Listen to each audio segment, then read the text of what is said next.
E a extrema-direita conquistou a maioria das cadeiras na Assembleia que vai redigir uma nova Constituição do Chile. A escolha destes representantes foi por meio de uma votação popular realizada ontem. Em setembro, a população rejeitou uma versão do texto por meio de um plebiscito. Vamos acionar o Marcelo Favalli, editor de Internacional aqui da Jovem Pan, que vai explicar todo o funcionamento desse processo e também as mudanças nesse cenário político no Chile. Né, Favalli? Bem-vindo. Boa noite, Caniato. Boa noite a todo mundo que nos assiste, que nos ouve. Olha o que é a democracia, né? É a voz da maioria, mesmo quando a gente cria o encontro dos opostos. Vou explicar o que eu quero dizer com isso. Nesse cenário, a gente tem dois importantes personagens que são muito comuns da política contemporânea no Chile. A esquerda bem representada, há quem no Chile chame o presidente Gabriel Boric, inclusive de extrema esquerda, que venceu a eleição há pouco menos de 1 ano e meio, com 54,7% dos votos em dezembro de 2021. Não passou muito tempo para a gente chegar agora em maio de 2023 e ele reencontra José Antônio Casti, que é o representante da direita mais conservadora, mais antiga, chamado lá de extrema-direita, sem nenhum juízo de valor. Então o Casti perdeu na época por 45,3%. Uma pequena ali diferença de, vamos arredondar os números, 10 pontos percentuais. Agora, houve este novo embate da esquerda e da direita, e a vitória da direita foi muito maior do que essa aqui de Boric na eleição do final de 2021. Vamos aos números e eu vou traduzir um pouquinho para eles. A gente está vendo essa coluna aqui, 28,6, que foi a coalizão a qual o Boric esteve mais representada e venceu aqui por 35,4%, um grupo político que era muito característico e apoiado fortemente, representado pelo Casti. Só que a gente não pode olhar apenas para os extremos. Eu vou ampliar os números aqui. Então vamos pegar o grupamento esquerda, centro-esquerda do Chile, ficou aqui com um pouquinho menos de 39 pontos percentuais, 39% das cadeiras, enquanto a extrema-direita passou aí dos 50%.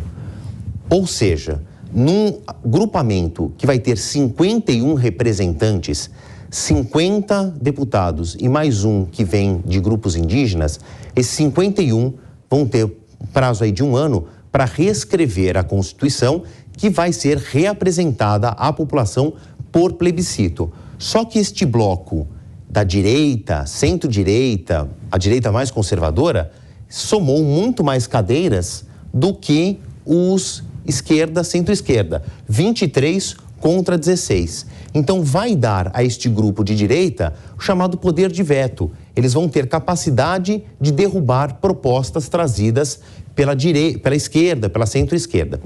Vamos ver o que aconteceu recentemente no Chile, porque esta não é a primeira tentativa do Chile em reescrever a sua Constituição, que data de 1980, e ela é uma grande representação do Código de Leis de um período da ditadura militar de Augusto Pinochet. Agora, o Chile já vê essa necessidade de reescrever a sua Constituição, principalmente porque ela ainda tem resquícios deste passado da ditadura militar e parte da população acredita que uma Constituição com mais de 40 anos de idade já não representa o novo perfil da população. Agora, olha que curioso, isso foi feito já entre 2021 e 2022, logo depois da eleição do presidente Boric. E quando o texto final foi apresentado à população, foi levado a plebiscito, se os chilenos concordavam com aquilo, houve uma derrota, não vou dizer que foi acachapante, mas foi uma derrota, um rechaço, uma negação muito expressiva. 62% dos eleitores disseram, não, a gente não concorda.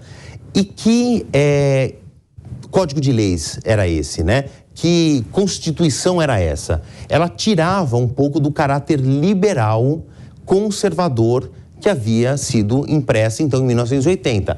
Falava que o Estado chileno passaria a ser um Estado social de uma democracia de direitos. Em outras palavras, tiraria um pouco da iniciativa privada e daria os colchões sociais a serem mais cuidados pelo governo chileno. Pesaria mais, deixaria o Estado mais presente ou mais pesado.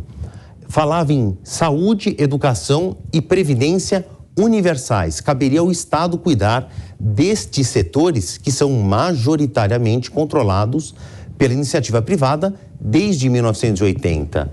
E falava também do direito ao aborto, entre outros. É claro que eu estou falando de uma Constituição que tinha dezenas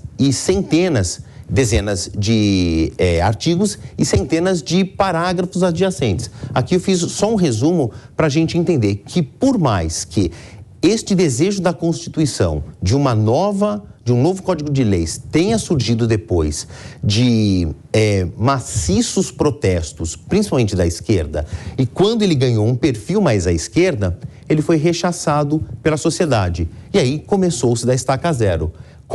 Formou-se uma nova constituinte, uma assembleia de pessoas que vão ter um ano para redigir tudo isso e, de novo, vai ser levado a plebiscito. Vai demorar? Vai demorar. Pelo menos um ano e meio para a gente ter esse resultado.